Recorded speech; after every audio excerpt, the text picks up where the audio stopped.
Mindset beriklan di Google Ads. Pengen banget saya sampaikan di video kali ini karena banyak sekali yang bertanya tentang masalah Google Ads dan banyak yang salah kaprah tentang Google Ads, banyak salah kaprah tentang fundamental Google Ads.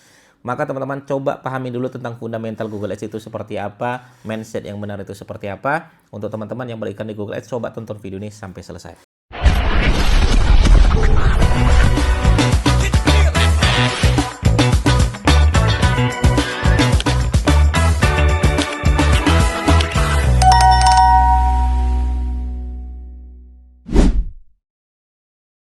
Oke ya, teman-teman sekalian, kita ngomongin masalah beriklan di Google Ads. Artinya kalau ada istilah kata beriklan, artinya teman-teman harus berani mengeluarkan biaya. Iklan itu adalah kita mengeluarkan biaya, baru iklan kita dikeluarkan. Kalau kita beriklan dengan Google Ads, artinya kita bayar ke Google, baru website kita dimunculkan di sponsornya Google. Kira-kira seperti itu.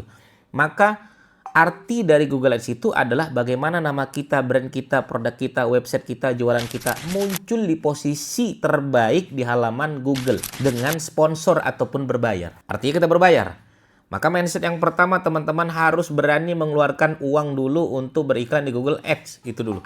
Kalau ragu-ragu gimana Mas Dede? Kalau ragu-ragu saya tidak merekomendasikan teman-teman sekalian. Mas saya tuh coba dulu hari ini coba dulu lah hari ini saya top up 50.000, nanti 3 hari lagi saya coba top up, nanti 10 hari lagi saya coba top up. Ya, saya takut Mas nanti nggak untung, saya khawatir Mas. Nah, kalau teman-teman masih ada rasa khawatir dan lain sebagainya, saran saya mending belajar dulu tentang mindset Google Ads, baru teman-teman beriklan. Harus punya keberanian dulu untuk beriklan di Google Ads. Kenapa? Karena kalau kita nggak berani mengeluarkan biaya, iklannya gimana mau keluar? Makanya mindset kita yang kedua nih teman-teman sekalian, ada namanya evaluasi bulanan.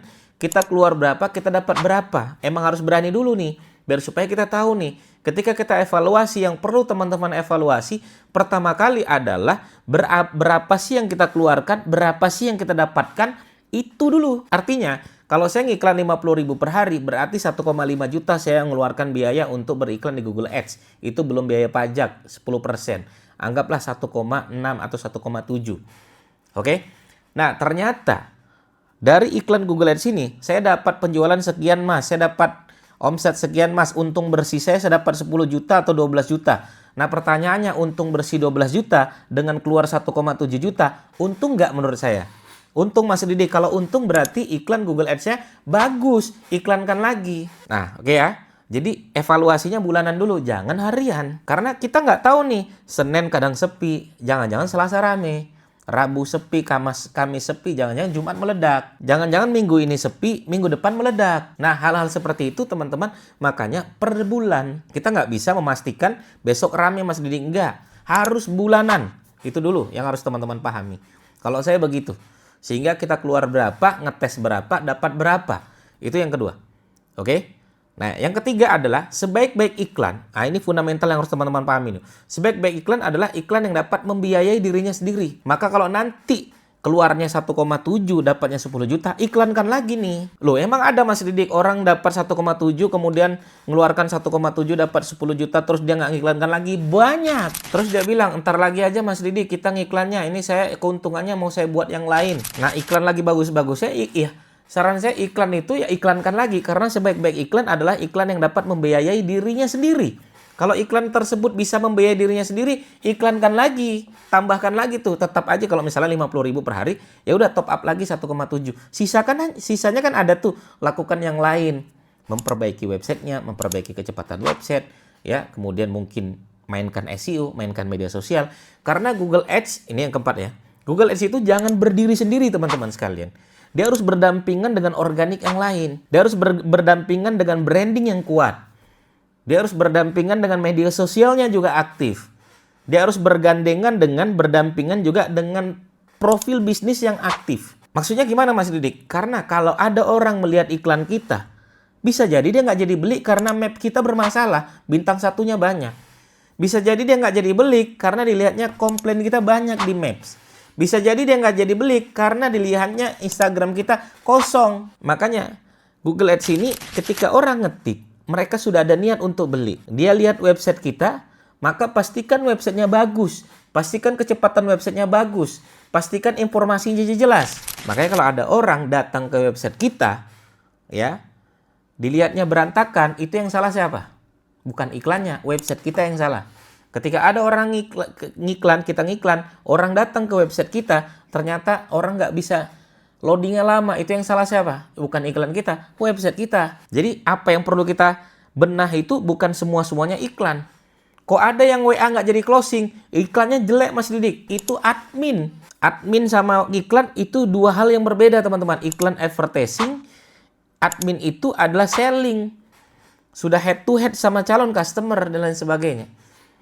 Kenapa saya tegas banget masalah hal ini? Karena banyak yang gagal konsep, gagal mindset, gagal fundamental. Dikiranya iklan hari ini besok kaya. Ini bahaya. Mas, saya sudah ngiklan mas 1,7.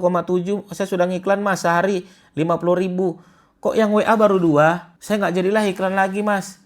Yang 2 itu pertanyaan saya closing nggak? Yang dua itu di maintenance nggak? Ditanya nggak? Di follow up nggak? Jadi closing nggak 2 itu? Jangan-jangan closing gede. Saya mending 1 closing gede, margin tebel daripada banyak nggak jelas semua. Itu yang keempat yang harus teman-teman pahami. Ya, yang kelima, jadi dalam hal beriklan yang perlu kita data di sini adalah data hasil dari iklan. Kata kunci apa sih yang dicari orang sebenarnya? Kata kunci mana sih yang sebenarnya? Jangan-jangan ada kata kunci yang nggak cocok. Kita jadikan kata kunci negatif. Jangan-jangan ada kata kunci yang cocok. Sudah kita tambahkan iklannya di kata kunci yang cocok tersebut. Dan lain sebagainya. Oke, yang keenam, ini mindset beriklan. Pastikan website kita nyambung dari kata kunci yang ditargetkan. Nah, ini juga fundamental. Ya, ketika ngiklan sewa mobil Alphard, ya websitenya ngomongin sewa mobil Alphard. Ketika kita mengiklankan sewa mobil Avanza, ya websitenya ngomongin Avanza. Sewa mobil listrik, ya sewa mobil listrik. Nah, jadi satu kesatuan. Relevans dengan website yang teman-teman targetkan. Oke, nah ini saya mau jelaskan masalah ini agar teman-teman tuh tidak khawatir beriklan itu yang mengeluarkan duit. Beriklan itu ya kita mengeluarkan uang tuh di depan. Untuk kita beli trafficnya, untuk kita beli datanya, untuk kita beli calon-calon customer yang datang. Nah, seperti itu yang harus teman-teman pahami. Sehingga dalam hal beriklan itu bukan asumsi. Itu bukan menurut saya mas. Itu menurut teman-teman saya mas. Tapi data yang harus kita bedah. Itu yang pengen saya jelasin kepada teman-teman sekalian. Oke, begitu ya teman-teman sekalian ya. Jangan takut untuk beriklan. Ya udah berani-berani. Kalau takut gak usah main Google Ads, main SEO saja. Ya, kalau teman-teman tidak bisa mengevaluasi itu, ya jangan sampai ketika untung dibilang rugi. Jangan sampai dibilang rugi ternyata untung. Nah, teman-teman harus bisa memilah hal itu. Ya, makanya beriklan. Kalau khawatir ya janganlah beriklan. Kalau emang berani, ayo beriklan. Ya.